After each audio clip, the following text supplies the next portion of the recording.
First of all thanks for being here আর congratulations. তো একটু নিজেকে কাইন্ডলি ইন্ট্রোডিউস করো আর সবাইকে বলো যে তোমার কাছে যে অফারটা আছে সেটার লাইক স্পেশালিটি কি এবং একটু ডিটেলসে বলো আমাদের সবাইকে। তো শুরু থেকে বলতে গেলে আমি তো যাদবপুর ইউনিভার্সিটিতে 2020-তে পেপজি দেওয়ার পর আর কি ঢুকেছি। তো বাকিগুলো আমার যে মেনেও র্যাঙ্ক ছিল 7K অ্যারাউন্ড। তো আমি যে ইউ চুজ করেছিলাম কারণ মানে আমার মনে হয়েছিল আরওআইটা যেহেতু সব থেকে ভালো। আর তখন কারেন্টলি হয়তো ফিনান্সিয়াল অবস্থাও তো ছিল না, মানে লোন নিয়ে করতে হতো অনেস্টলি। তো আমি যে ইউ চুজ করেছিলাম, তারপরে তো মানে 4 বছর অনেক কিছুই কেটেছে, বিভিন্ন ধরনের experience and all those. And talking about this offer, এই অফারটা আর কি মানে এরকম না যে আমার কাছে শুরু থেকেই কোনো জিনিস আগের থেকে আমার জানা ছিল যে আমি এই কোম্পানিটাতে অ্যাপ্লাই করব বা এই করব। তো সেরকম কোনো ব্যাপার ছিল না। বেসিক্যালি কি হয়েছিল, মানে জব মার্কেট খুব খারাপ ছিল। মানে আমি লাস্ট আমার সিনিয়র ব্যাচকে দেখেছিলাম 2022-তে, তারা একদম মানে খুব ভালো প্লেসমেন্ট হয়েছিল। তারপর থেকে জব মার্কেট অফকোর্স ডাউন যাচ্ছিল, বাট তো জেনারেলি আমার কাছে একটা অফার ছিল প্রথমেই, কারণ আমি সামার ইন্টার্ন করতে গেছিলাম ডয়েচে ব্যাংকে। অ্যান্ড তারপরে আমাকে পিপিও দিয়ে দিয়েছিল। তো ফোর্থ ইয়ারে আমি যখন এসেছিলাম আমার কাছে অলরেডি অফার ছিল, বাট সামহাও আমি সেখানে কাজ করে এসেছিলাম। অ্যান্ড আমার মাইন্ডে শুরু থেকেই ছিল যে I am not satisfied with the like work which is going on their. তো মানে আমার মনে হয়নি যে আমার ক্যারিয়ার গোলস এর সাথে ওটা অ্যালাইন করে, টু বি স্পেসিফিক। তো আমি মানে অ্যাব্রাপ্টলি অ্যাপ্লাই করা শুরু করেছিলাম সব জায়গায়। Numerous hundreds, 200s, thousands of rejections, মানে কোনো গুনতি নেই, অগুন্তি রিজেকশনস। এত মানে মাইক্রোসফট, অ্যামাজন সব জায়গাতে অ্যাপ্লাই করা, টেস্টের লিঙ্ক এসেছে, টেস্ট 15 মিনিটে শেষ করে দিচ্ছি, 2-3টে কোশ্চেন থাকে জেনারেলি ডিএস এর। তো সবকিছু শেষ করে দিয়েও তারপরে 12 ঘন্টার মধ্যে রিজেকশন চলে আসে। তো এরকম একটা ফেজ হয়ে গেছিল। আমি এখানে একটু ইন্টারাপ্ট করবো একটা ব্যাপার, যে এই যে যেটা বলছো রিজেকশন, তো এই রিজেকশনটার পেছনে মেন কি রিজন ছিল? রিজেকশনটার পেছনে মেন রিজন হচ্ছে, first reason is economic like breakdown. তো আমরা সবাই জানি যে রিসেশনটা চালু হয়েছে মোটামুটি ধরে 2023 থেকে আমরা বলতে পারি। তো ইউএস মার্কেট যখনই ডাউন যায় তো অফকোর্স মানে হায়ারিংটা সেভাবে থামিয়ে দেওয়া হয়। আর আরেকটা মেজর কারণ হচ্ছে, আমি যেটা শুরুতেই বললাম আমার কথা, যে 2021 আর 22-তে অ্যাগ্রেসিভলি হায়ারিং করা হয়েছে, ওভার হায়ারিং হয়েছে, এটা সত্যি। ওভার হায়ারিং হয়ে গেছে। তো জেনারেলি এবার ওরা এটা দেখবে না যে ওদেরকে প্রত্যেক বছর আমাদেরকে ফ্রেশার নিতে হবে। ওরা এজ আ কোম্পানি দেখবে ওরা ওদের বিজনেসকে কি করে স্কেল করতে পারে, গ্রো করতে পারে। তো অফকোর্স একটা রিসোর্স হায়ার করাতে কস্ট আছে। তো সেই জন্যই আমার মতে রিজেকশন এতগুলো আসছিল আর কি। মানে সবারই, আমার একার এক্সপিরিয়েন্স না এটা, আমার বন্ধু বান্ধব যারা আছে তাদেরও সেম এক্সপিরিয়েন্স আছে। তোমার কোন ডিপার্টমেন্ট যাদবপুরে? আমার ইনফরমেশন টেকনোলজি, মানে আইটি ডিপার্টমেন্ট। আচ্ছা, তো আইটিটা কি যাদবপুরের এই মানে আমাদের যে যাদবপুরের মেন ব্রাঞ্চ সেখানে আছে না সল্টলেকে আছে? সল্টলেক ক্যাম্পাসে আছে। সল্টলেক ক্যাম্পাসে আছে। আচ্ছা, তো একটু জাস্ট এটা বলো যে আইটির এই বছরের প্লেসমেন্ট কেমন হয়েছে 2024-এর, তারপর তোমার নিজের প্লেসমেন্ট এক্সপেরিয়েন্সটা বলো। আইটির এই বছর অ্যাজ আ ব্যাচ আমাদের মোটামুটি 90% মার্ক আমরা ছুঁতে পেরেছি। যতজন আর কি ব্যাচে, আই গেস আমার ব্যাচে 2024 ব্যাচে 80, if I am not wrong, 88 people were there. তো 88 এর মধ্যে 90% মানে you can count basically around 80 জন প্লেসড হয়ে গেছে। তো আর বাকিরা কেউ কেউ অপ্ট আউটও করেছে আর কেউ কেউ হায়ার স্টাডিজ এর দিকেও গেছে। বাট ইয়েস, কারুরই মন মতো প্লেসমেন্ট হয়নি, সেটা একটা ফ্যাক্ট আর কি। তো প্লেসমেন্ট পার্সেন্টেজ এটা আছে 90% প্লেসমেন্ট আছে। আচ্ছা, আর আইটিতে অন্যান্য যারা ধরো তোমার বন্ধুরা বা যারাই আর কি প্লেসমেন্ট পেয়েছে, সো তাদের লাইক তাদের সাথে তোমার যদি কোথাও দেখো যে তুমি যেটা পেয়েছো সেটা কি অফ ক্যাম্পাস আর অন ক্যাম্পাস? Off campus. ওটা অফ ক্যাম্পাস, ওকে। সো এই অফ ক্যাম্পাসটা আমাকে জাস্ট সেটা বলো যে এটা রিসোর্সেস কোথা থেকে পেলে, মানে লাইক জানতে কোথা থেকে পালে, কারণ এটা আমি যতটুকু জেনেছি সেটা স্টার্টআপ, তাই তো?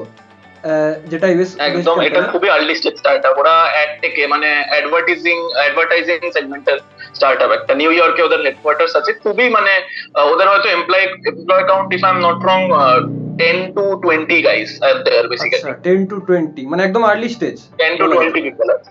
হ্যাঁ, আর্লি মানে আমি এক্সাক্ট নাম্বারটা হয়তো এখন ঠিক আমার মনে নেই কত নাম্বার, বাট ওরকমই হবে, খুবই আর্লি স্টেজ স্টার্টআপ। মানে ওরা আই গেস সিরিজে ফান্ডিং পেয়েছিল 2021 এরকম অ্যারাউন্ড।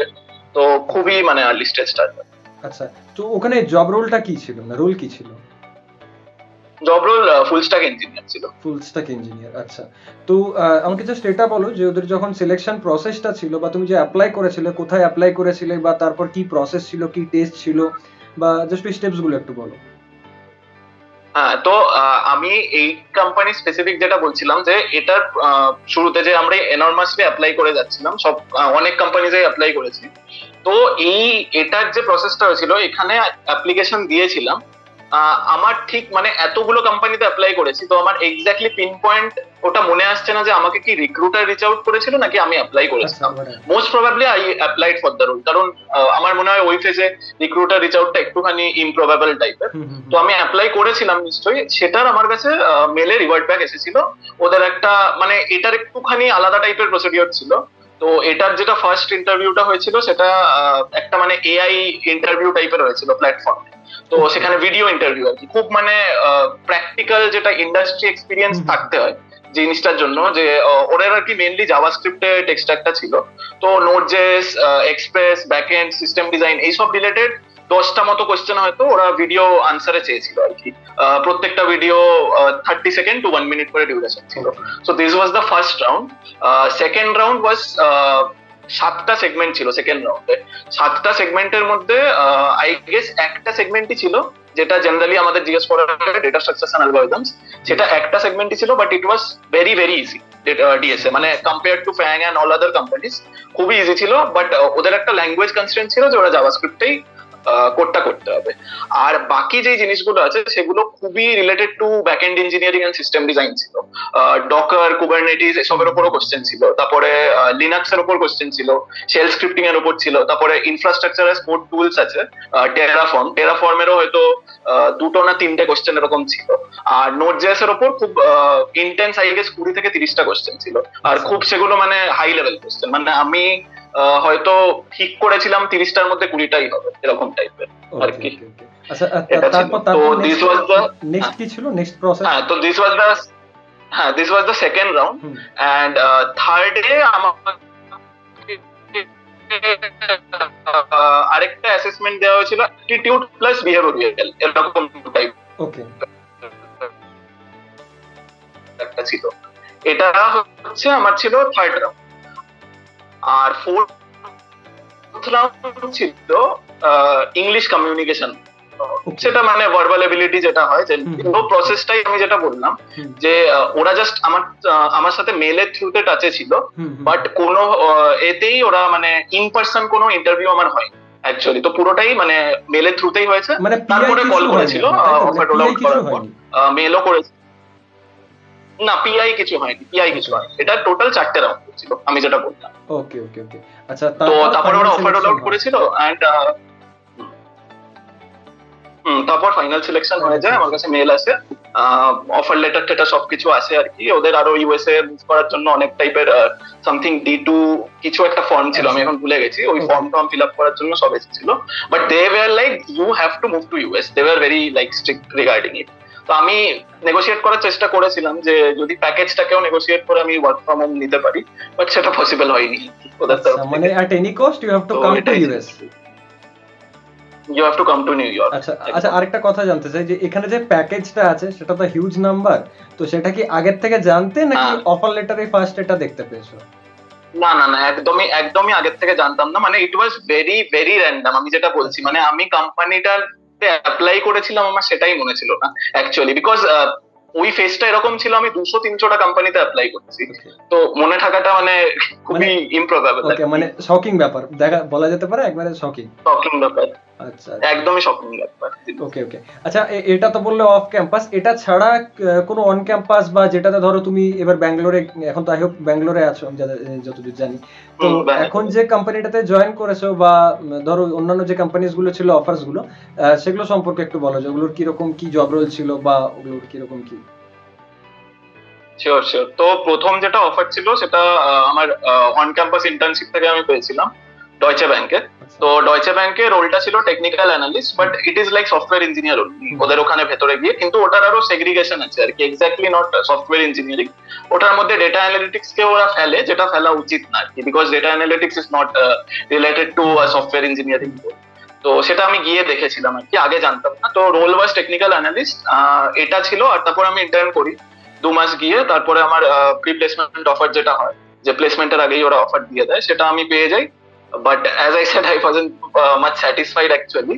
তো তারপরে এটাতেও অ্যাকচুয়ালি অফ ক্যাম্পাসই এখন যেটাতে হয়েছে ওয়ার্নার ব্রস ডিসকভারি, এটাতেও অফ ক্যাম্পাস হয়েছে, কিন্তু এটার আগে আমার আরেকটা স্টার্ট আপে হয়েছিল, সেটাও খুবই আর্লি স্টেজ স্টার্ট আপ, সেটা কলকাতাতে বেস্ট আর কি, প্লুটন অ্যাপস নাম। তো ওখানেও আমার ইন্টারভিউ वगैरह হয়েছিল, ওখানে আমাকে মোরাললেস ওরা বলছিল, মানে ওরা খুবই আর্লি স্টেজ বলে ওরা বলছিল প্যাকেজ হয়তো বেশি দিতে পারবে না, ম্যাচ করতে পারবে, মানে ডয়চে ব্যাংকের প্যাকেজটাই ওরা ম্যাচ করতে পারবে না, কলকাতাতে they were giving around 12 LPA package, কিন্তু কলকাতাতে পোস্টিং ছিল, দিস ওয়াজ আ মেজর। তো বাট ওটা সার্ভিস বেস কোম্পানি ছিল অ্যাকচুয়ালি, সেজন্য আমি সিলেক্ট করিনি, আরো বিভিন্ন কারণ আছে, ওখানে সিনিয়র ইঞ্জিনিয়ারিং পজিশনসও একটু কম ছিল, তো মানে আমার গিয়ে ওখানে খুব একটা লার্নিং হতো না জিনিসটা, সেই কারণে আমি ওটাকেও একটু সাইড ডাউন করেছি। তারপরে আরেকটা স্টার্ট আপ ছিল ড্রিজল বলে, তো ড্রিজলে আমি বেসিক্যালি একটা গুগল ফর্ম এসেছিল এতে লিঙ্কডইনে সার্কুলেট হয়ে, তো ড্রিজলে আমি অ্যাপ্লাই করলাম, অ্যাপ্লাই করার পর ওদের জেনারেলি মানে দুটো রাউন্ড হয়েছিল, একটা সিস্টেম ডিজাইন রাউন্ড, আর আরেকটা হচ্ছে একদম কোড, যেগুলো রেজিউমে প্রজেক্টস আছে সেই প্রজেক্টস নিয়ে, but those rounds were very heavy compare to like other organizations. তো খুবই হেভি ছিল সেটা, মানে খুব ইন্টেন্স এক্সপিরিয়েন্স দরকার হয় সেটার জন্য, মানে আমিও এক্স্যাক্টলি কেটার করতে পারিনি ইন্টারভিউয়ার্সদের, মোস্টলি চেষ্টা করেছি করার, কিন্তু they were satisfied and they offered me role of 15 LPA, but সেটাই আমার ডয়েচে ব্যাংকে বেস স্যালারি ছিল 15 এলপিএ, তো সেটা থেকেও আমি অপ্ট আউট করে যাই সামহাউ। আর ওটা আরো ছোট স্টার্ট আপ ছিল আর কি, they were like maybe 3 to 5 people actually. তো এটা ইন্টারনাল কন্ট্যাক্টের থ্রু আর কি, হয়তো ওরা মানে নিজেদের মধ্যে এ করে একটা কিছু স্টার্ট আপ করেছে, বাট মানে এটাকে আমি ঠিক ক্যাটাগরাইজ করিও না অনেস্টলি স্টার্ট আপ হিসেবে। তো এটা ছিল। আর হ্যাঁ হ্যাঁ, তো তারপরে ছিল মোটামুটি আই গেস জুন মাসে, if I am not wrong, June মাসে এই বছরে এই ওয়ার্নার ব্রস ডিসকভারিটা আমাদের কলেজে অন ক্যাম্পাসই এসেছিল, বাট আমাদের কলেজে যেহেতু একটা পলিসি আছে যে if you get fund placement you can't sit for other companies, তো ওরা সেই হিসেবে মানে ক্যান্ডিডেট পাচ্ছিল না ভালো, ওরা যেটা স্টেট করেছে, তো সেই জন্য ওরা যাদবপুর ইউনিভার্সিটির জন্য, আরো হয়তো কিছু বাকি কলেজেস আছে, আইআইটি वगैरह আছে, এদের জন্য একটা পুল ক্যাম্পাস সর্ট অফ মানে অফ ক্যাম্পাস ড্রাইভ, ওখানে আর কি অ্যাপ্লাই করা। হ্যাঁ, ওখানে অ্যাপ্লাই করা, ওখানে রেজিউমে শর্টলিস্ট হয়, ওখানেও প্রথম রাউন্ডটা ছিল অনলাইন অ্যাসেসমেন্ট, সেখানে এটা খুবই মানে অনলাইন অ্যাসেসমেন্টটা খুবই ইজি ছিল, 5টা জেনারেল কোশ্চেন ছিল, আর 25টা ডিএসএ আর সি প্লাস প্লাস এগুলো রিলেটেড এমসিকিউ ছিল। So this was the first round, and second round was technical round 1, যেটা PI round, basically personal interview. তো টেকনিক্যাল রাউন্ড 1টাও খুবই হেভি ছিল, মানে it can be compare to the drizzle interview. তো এটা heavy ছিল, এটার মানে সবার হয়তো হেভি হয়নি, সব ক্যান্ডিডেটের, মানে আমার সাথে আরো দুজন আছে, তো আমার রেজিউমেতে যে প্রজেক্টস গুলো ছিল সেগুলো একটুখানি মানে হেভিয়ার সাইডে ছিল, সেই জন্য মানে ডিসকাশনটা খুবই এনলার্জড হয়ে গেছিল। জেনারেলি 40 মিনিটস এর হয় এই ইন্টারভিউ গুলো, তো আমার ফার্স্ট রাউন্ডটা হয়েছিল মোটামুটি 1 hour 10 minutes কি 15 minutes এর। সেকেন্ড রাউন্ড হয়েছিল, সেকেন্ড রাউন্ড ইজি ছিল, second round was just basic questions about hashing and hash map, how hash map is internally implemented, এগুলো জাভার কিছু ইন্টারনালস, আর লাস্টে একটা data structure and algorithm question ছিল। আর তারপরে হয়েছিল hiring manager round, hiring manager রাউন্ডেও প্রজেক্টের উপর একটুখানি হালকা ডিপ ডাইভ করেছিল, আর mostly it was around knowing the like cultural fit thing for a team, তো ওরকম টাইপের আর কি কোশ্চেন ছিল। এন্ড লাস্টে এইচআর রাউন্ড হওয়ার কথা ছিল, বাট ওরা এইচআর রাউন্ড না করেই অফার রোল আউট করে দিয়েছিল। মানে এখন অবধি টোটাল যদি আমি অনার অফ ক্যাম্পাস বলি, তাহলে তোমার টোটাল 4টে অফার, তাই তো? 4টে কি 5টে? 4টে। আচ্ছা, একটা কথা এখানে বলো, এই 4টে অফারেরই মানে একদম স্টার্টিং ইনিশিয়াল পয়েন্ট যদি আমরা দেখি, তাহলে রিজিউমে কোথাও না কোথাও মানে রিজিউমে শর্টলিস্ট হওয়ার একটা ব্যাপার আছে। ডয়েচে ব্যাংকেরটাকে বাদ দিয়ে বাকিগুলোর রেজিউমে, তো ডয়েচে ব্যাংকেরটা is not resume. Okay, so আমাকে জাস্ট এটা বলো যে রিজিউমে বা প্রোফাইলে তোমার কি মনে হয় যে এমন কি ছিল যার জন্য তোমার কোথাও না কোথাও একটু প্রসেসটা স্মুথ হয়েছে, মানে সিলেকশনের যে ব্যাপারটা? আচ্ছা, তো এটা খুবই মানে বড় টপিক, বলার জন্য আমি শর্টে বলার চেষ্টা করছি। তো সেকেন্ড ইয়ার অবধি আমি মানে সেকেন্ড ইয়ারের এন্ড অবধি আমি প্রচন্ড ভাবে কম্পিটিটিভ প্রোগ্রামিং এর ইন্টু ছিলাম, like I was totally into CP. তো আমি প্রত্যেকটা কন্টেস্ট দিতাম, Codeforces, CodeChef, AtCoder, LeetCode, সব জায়গায় কন্টেস্ট দিতাম, বাট আজকেও দিই, মানে এখনো পর্যন্ত দিই, বিকজ আই লাইক সিপি আ লট। তো বাট স্যাডলি কি হয়েছিল, আমি ইন্টার্নশিপ তো পেয়ে গেছিলাম, কারণ ইন্টার্নশিপে জেনারেলি অতটা এক্সপেক্ট করে না সবার থেকে, মানে ইন্টার্নশিপে মেইনলি ডিএসএ টা যদি খুব স্ট্রং থাকে অনলাইন অ্যাসেসমেন্ট গুলো বের করতে হয় আর কি মেইনলি। আর ইন্টারভিউ রাউন্ডস মোরারলেস মানে ইজিয়ার সাইডেই থাকে। বেসিক যেগুলো ডেটাবেসেস এর কোশ্চেন আছে, অপারেটিং সিস্টেম, নেটওয়ার্কিং, এই যেগুলো কলেজ কোর্সেস আর কি আছে সাবজেক্ট গুলো, এগুলোর থেকে আর প্রজেক্ট একটা থাকলে খুবই ভালো, মানে সেটা নিয়ে কথা বলা যায়। আমার খুবই বেসিক প্রজেক্ট ছিল তখন। তো ডয়চে ব্যাংকেরটা ওয়াজ মোরাল লাইক আমার আই গেস আমার সিপির জন্যই আমি পেয়েছিলাম অফারটা। এন্ড বাকিরাও যারা পেয়েছিল ডয়চে ব্যাংকে, they were also like the best CPRs in the Jadavpur university on campus যেহেতু ছিল একটা, কারণ এটার অনলাইন অ্যাসেসমেন্টটা খুব হার্ড হয়েছিল সেই বছর আমাদের ইয়ারে। তো ডিবিটায় আমি এটাকে এক্সক্লুড করছি রেজিউমেটাকে, because I did not have a strong resume then. But third year থেকে আমি একটু বুঝতে পারি যে বাকি জায়গায় যখন আমি অ্যাপ্লাই করা শুরু করি যে মানে রেজিউমে আমার সিলেক্ট হচ্ছিল না অ্যাকচুয়ালি, মানে ছোটখাটো স্টার্ট আপেও অ্যাপ্লাই করলে সিলেক্ট হচ্ছিল না। তো somehow I then moved into the development side, CP থেকে একটুখানি গ্যাপ নিয়ে আমি ডেভে মুভ করি। ওই পুরো ইয়ারটা, থার্ড ইয়ার অ্যান্ড ফোর্থ ইয়ারও বলা যেতে পারে, পুরোটাই আমি মানে ইম্প্যাক্টফুল, মানে বড় বড় আমি প্রজেক্ট চুজ করেছিলাম, বেশি না, মানে আমি 3টে প্রজেক্ট চুজ করেছিলাম এন্ড আমার ইচ্ছা ছিল যে 3টেই কমপ্লিট করার। এন্ড এখন 2টো কমপ্লিটেড আছে, একটাতে এখনো পর্যন্ত কাজ চলছে। তো আর তারপরে ফোর্থ ইয়ার লাইক 8 সেমিস্টার থেকে হয়তো মানে বাকি স্টার্টআপ গুলোতে অ্যাপ্লাই করার আগে, বিফোর দিস পিক্সেল অলসো, আমি একটুখানি ওপেন সোর্স কন্ট্রিবিউশনের দিকে দেখেছিলাম যে মানে কি করে করা যায়। কারণ আমি 4 বছর পুরো লেজিট জিসক বিসক কিচ্ছু আমি করিনি, গুগল সামার অফ কোড। তো আমার সাডেনলি ইচ্ছা হয়েছিল করার, বাট সামহাও তারপরে মানে অফার ছিল হাতে, তো বেশি ওই জিনিসটা কন্টিনিউ করা হয়নি। বাট আজকের দিনে আমি খুব অ্যাক্টিভ আছি ওপেন সোর্স কমিউনিটিতে। অ্যাকচুয়ালি আমি ওপেন সোর্স কন্ট্রিবিউশন করি এন্ড সামহাও আমার এটাই মনে হয়, মানে কোশ্চেনের আনসারটা যেটা আমি বলে দিলাম জিনিসটা, যে রেজিউমেতে এমন কিছু প্রজেক্টস রাখতে হয় যেটা খুবই ইন্ডাস্ট্রি লেভেল হয়। মানে জেনারেলি লোকে একটা ফুল স্ট্যাক অ্যাপ্লিকেশন বানিয়ে রেজিউমেতে দিয়ে দেয়। আমার মনে হয় প্রথম কথা হচ্ছে ফুল স্ট্যাক অ্যাপ্লিকেশনটাকে বানিয়ে খালি রেখে দেওয়া উচিত না নিজের মেশিনে, সেটাকে কোনো একটা ক্লাউড প্রোভাইডারে গিয়ে ডেপ্লয় করা উচিত। তারপরে বোঝা উচিত যে কি করে ইনফ্রাস্ট্রাকচার কি হচ্ছে, তারপরে ডেভঅপস এর পার্টটাও একটুখানি দেখা উচিত যে কি করে আমি গিট সামলাচ্ছি, গিট অপস কি, মানে সিআইসিডি পাইপলাইনস কি, জেনকিন সার্ভার কি হয়, এই ব্যাপারগুলো আর কি যখন রেজিউমেতে চলে আসে যে এতটা ইম্প্যাক্টফুল কিছু কাজ করা হয়েছে। আর কোনো একটা পার্টিকুলার প্রবলেম স্টেটমেন্ট থাকতে হয়, লাইক সবাই জেনারেলি একটা ব্যাকএন্ড একটা ফ্রন্ট এন্ড একটা ডেটাবেস দিয়ে করে দেয়, বাট ইন্টারভিউতে কোশ্চেন তো এরকম হয় না। কোশ্চেন হয় যে তুমি কেন এই ডেটাবেসটা ইউজ করলে ওটা করলে না, কেন তুমি মনোলিথ ইউজ করলে আর্কিটেকচার, মাইক্রো সার্ভিসেস কেন করলে না। তো এই জিনিসগুলো আই ফিল কি মানে কোনোদিনও এমনি এমনি শেখা যায় না, খুব ইন্টেন্স কাজ করলেই শেখা যায়। সেজন্য আমার অ্যাডভাইস এটাই থাকবে যে মানে pick up project, pick up very like deep project, যেটাতে অনেকটা এক্সপার্টাইজ তুমি দেখো। খুব জরুরি, তাই তো? প্রবলেম সলভিং হওয়াটা খুব জরুরি, খুব জরুরি, খুব জরুরি। কারণ আফটার অল যে ইন্ডাস্ট্রিতে যাব তারা আজকের দিনে হায়ারিং ট্রেন্ডস চেঞ্জ হয়েছে। হ্যাঁ, আজকের দিনে হায়ারিং ট্রেন্ডস খুবই চেঞ্জ হয়েছে। মানে আমি আমার সিনিয়রদের দেখে এসেছিলাম, তারা ডিএসএ করেই আর কি কোম্পানিতে গেছে মোস্টলি, বাট আজকের দিনে সেই জিনিসটা স্যাডলি মানে অ্যাভেলেবল না, খুব ইন্টেন্সিভলি হায়ারিং ট্রেন্ডস চেঞ্জ হয়েছে। আচ্ছা, এরপর প্রজেক্টস থাকা জরুরি। আচ্ছা, এরপর নেক্সট একটা ফ্যাক্টর আসছে যেটা আর কি সবথেকে বেশি হাইলাইটেড হয়েছে। তুমি ধরো এই যে অফারটা আছে সেটাকে না বলেছো, ধরো ইউএসএ যাওয়ার যে ব্যাপারটা, সো এটার পেছনে কিছু বলো যে কি রিজন বা কি? এটার পেছনে রিজন হচ্ছে মানে মিডিয়া তো খুবই ওভার হাইপ করে দেখাচ্ছে অনেস্টলি ব্যাপারটাকে। তো আমার সাথে যেটা রিজন অ্যাকচুয়ালি অনেস্টলি সেটা হচ্ছে যে ইউএস এর মার্কেট কন্ডিশন এখন খুবই খারাপ।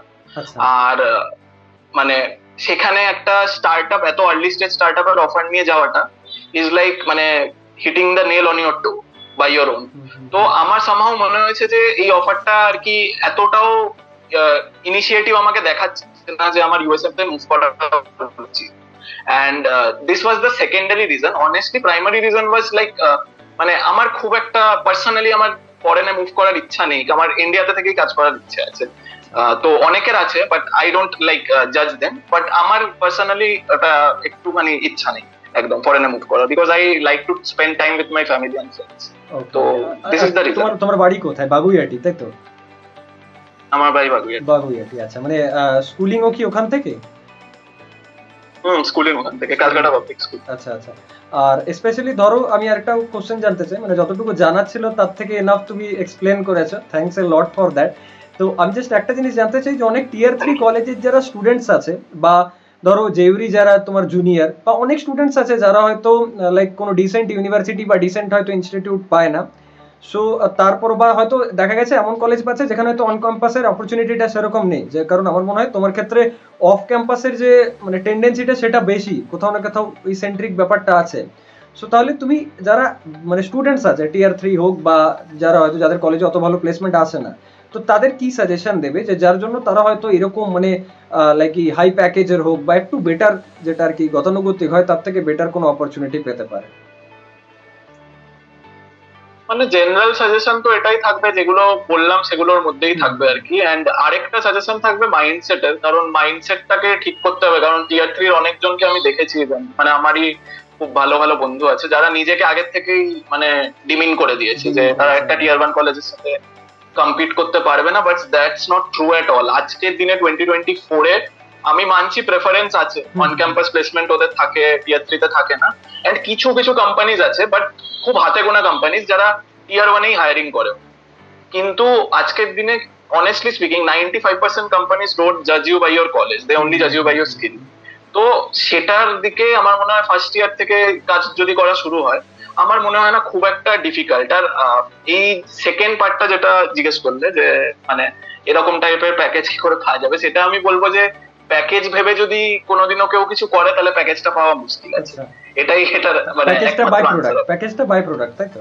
প্যাকেজটা বাই প্রোডাক্ট, অ্যাকচুয়ালি আচ্ছা, প্যাকেজটা বাই মানে প্রোডাক্ট। যেমন এন্ড তুমি বললে যে ধরো অনেস্টলি প্রায় ডিপেন্ডস কয়েকশো অন ইয়োর লাক। কয়েকশো জবের জন্য অ্যাপ্লাই করেছিলে, লিঙ্কডইন হোক বা নকরি হোক বা যেখান থেকে হোক, অফ ক্যাম্পাস হোক।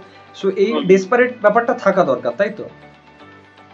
একদমই থাকা দরকার। মানে you should have the fuel in yourself. তোমার যতটা পোটেনশিয়াল আছে, তুমি যদি ততটা না পাও, তোমার মানে দেখা উচিত, অ্যাপ্লাই করতে থাকা উচিত, যেখানে বেটার অপরচুনিটি আছে না উচিত। একদমই, কারণ 100% তুমিও কোম্পানিজ আর চাইলে এটা অলসো ডুইং। ভাবতেই পারতে যে যাদবপুর তো মানে প্লেসমেন্ট তো হবেই আমার, আমি যদি কিছু অ্যাপ্লাই নাও করি তবুও তো আমার অপরচুনিটি আসছেই। মানে এতটা এফোর্ট দেওয়ার হয়তো দরকার ছিল না, বাট তারপরও তুমি দিয়েছো এফোর্ট এবং তার রেজাল্ট আজকে সামনে আছে আর কি। আচ্ছা আচ্ছা, তো আর কারেন্টলি যেখানে আছো মানে এখন তুমি ব্যাঙ্গালোরে আছো, তাই তো? যেটা মানে হ্যাঁ, কারেন্টলি ব্যাঙ্গালোর। আচ্ছা আচ্ছা আচ্ছা, okay okay, thank you, best wishes. Okay, অনেক অনেক ধন্যবাদ এত কিছু ইনফরমেশন শেয়ার করার জন্য।